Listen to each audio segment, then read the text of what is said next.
अमेरिकेचे राष्ट्राध्यक्ष Donald Trump यांचा नोबेल पुरस्कार हुकलाय। शांततेच्या नोबेल पुरस्कारासाठी ट्रम्प यांनी आग्रह धरलेला व्हेनेझुएलाच्या राजकारणी मारिया मशाडो यांना यंदाचा नोबेल शांतता पुरस्कार जाहीर झालाय।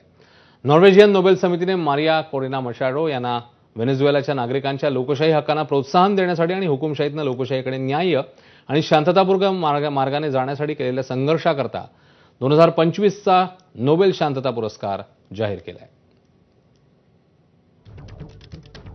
तर नोबेल पुरस्कार विजेत्या मारिया कोरिना मशाडो नेमक्या कोण आहेत ते पाहूया।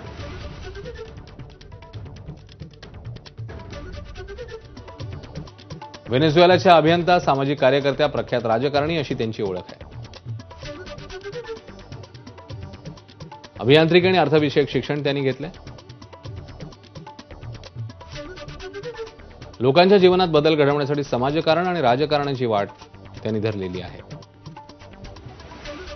तर 1992 मध्ये अटेनिया फाउंडेशनची त्यांनी स्थापना केली।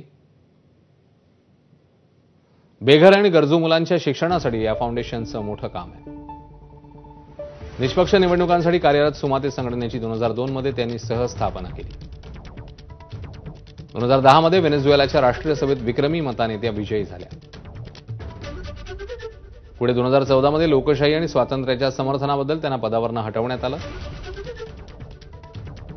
त्याचवेळी देशात आणि जगात लोकशाहीचं प्रतीक अशी ओळख त्यांनी निर्माण केली आणि त्यानंतर त्यांना आता नोबेल शांतता पुरस्काराने सन्मानित केलं।